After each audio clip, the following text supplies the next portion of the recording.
Rufus est un jeune fantôme qui veut devenir La mort.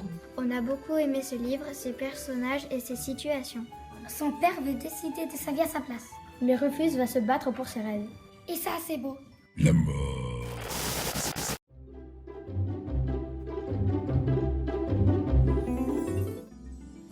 Camille adore l'arbre qui trône au milieu de la récréation. Il va donc entrer en résistance quand le maire décide de l'abattre. C'est un peu Sauver Willy, mais avec un arbre. Ce qui est un peu nul, c'est qu'un arbre, son amour pour cet arbre est vraiment exagéré. Par exemple, il sort la nuit pour monter dessus.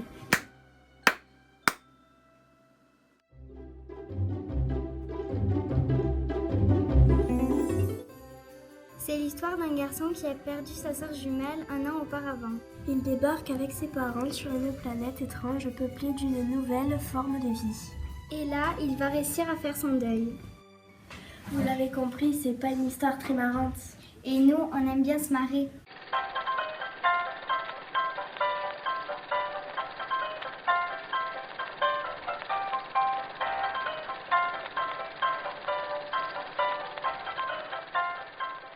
Ça se passe dans le futur et sur une planète bizarre qui change tout le temps de paysage. Du coup, on a un peu de mal à se projeter. C'est un peu compliqué. Par contre, ce qui est super, c'est que ça fait travailler l'imagination. Et il y a quelque chose de fascinant dans la découverte d'un nouvel univers.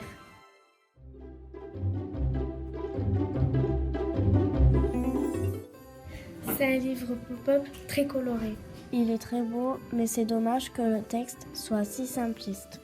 On dirait qu'il est destiné aux tout petits, mais en même temps, il est trop fragile pour eux. Donc c'est joli, mais c'est pas très intéressant pour nous.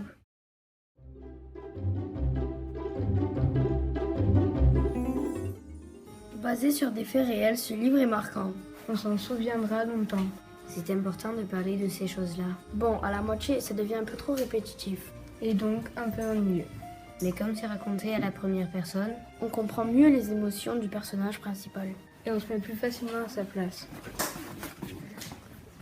Mais qu'est-ce que tu fais là? je prends ta place.